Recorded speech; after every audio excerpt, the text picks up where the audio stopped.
Olha, o Código de Processo Civil de 2015 mudou muita coisa, né? E para entender essa mudança de verdade, a gente precisa ir fundo nos seus princípios. Eles não são só regras soltas, sabe? São os pilares que sustentam a justiça civil hoje no Brasil. Vamos desvendar juntos essa nova filosofia por trás do código. Então, o nosso caminho vai ser o seguinte. Primeiro, a gente olha o DNA constitucional do Código. Depois, vamos pôr o princípio mãe de todos, o devido processo legal. Na sequência, vamos falar sobre diálogo e por que não pode ter decisão surpresa.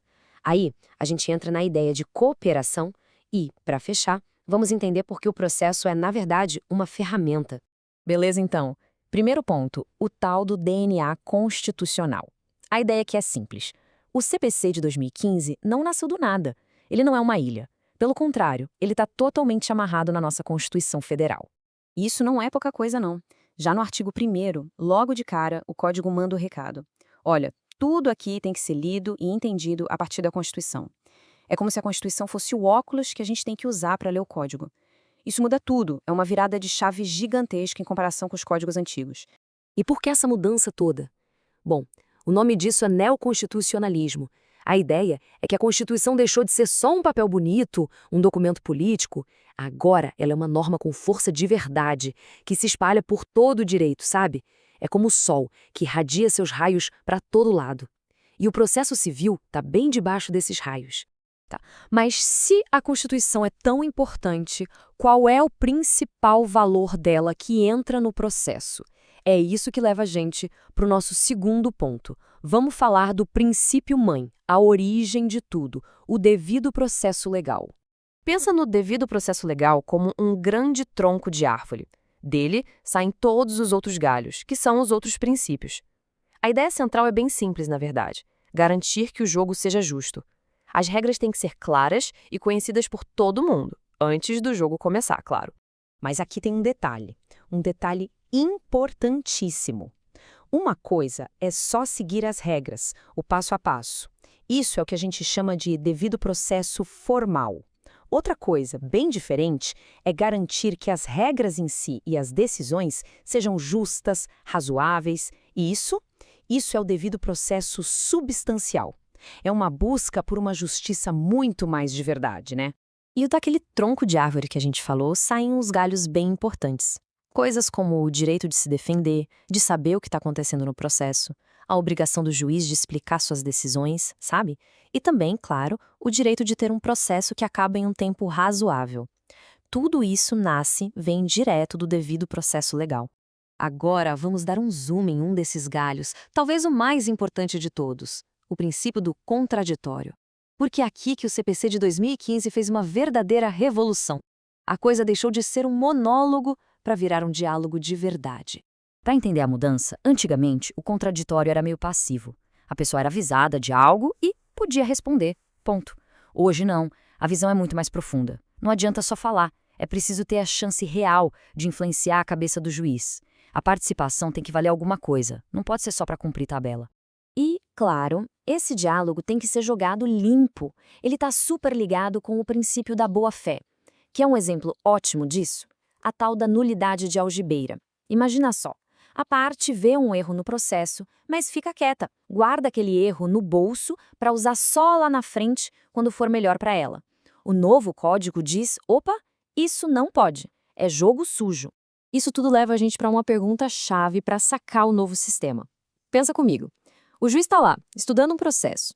De repente, ele tem uma sacada, uma tese jurídica que ninguém, nem autor nem réu, pensou. Ele pode simplesmente chegar e, decidir com base nessa ideia que saiu da cabeça dele? A resposta do CPC de 2015 é um gigantesco não. E essa regra é um dos pilares do processo hoje em dia, a proibição da decisão surpresa. O artigo 10 não deixa nenhuma dúvida.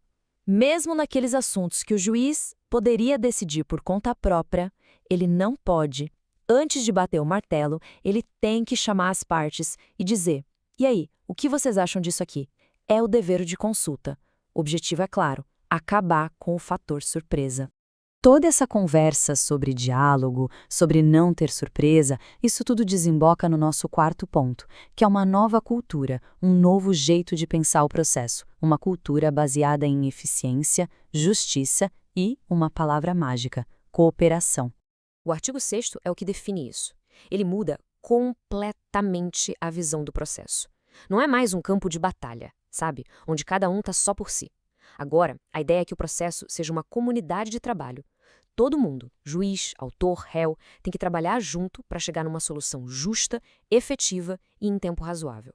E isso não é só um discurso bonito, não. Esse princípio coloca deveres bem claros nas costas do juiz. Ele tem que ajudar a esclarecer as coisas, avisar se tem um erro que dá para consertar, em vez de simplesmente acabar com o processo. E, como a gente já viu, ele tem que consultar as partes. É um juiz que arregaça as mangas, muito mais participativo. E para fortalecer essa mentalidade de cooperação, entram mais 2 princípios na jogada.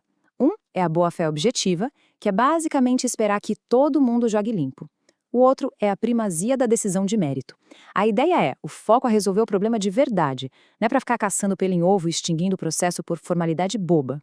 Ok, com toda essa filosofia de diálogo, de cooperação, a gente chega na pergunta final.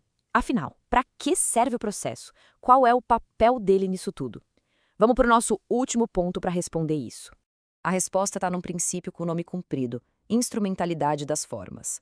Mas a ideia é simples. O processo não é o objetivo final. Ele é um meio, uma ferramenta.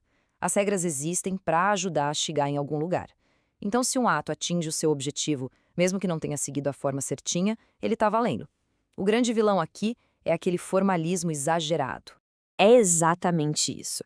O processo é só o instrumento que a gente usa para aplicar o direito e buscar a justiça. Pensa numa caixa de ferramentas. As ferramentas são super importantes, mas elas nunca podem ser mais importantes do que a casa que a gente está construindo com elas, certo? A lógica é a mesma. E no fim das contas, a grande provocação que o CPC de 2015 deixa é essa. O processo, no dia a dia, está sendo um labirinto cheio de armadilhas, um obstáculo, ou ele está sendo a ferramenta eficiente que deveria ser? A resposta que a gente dá para essa pergunta na prática diz tudo sobre a qualidade da justiça que estamos construindo. Valeu por acompanhar a gente nessa jornada.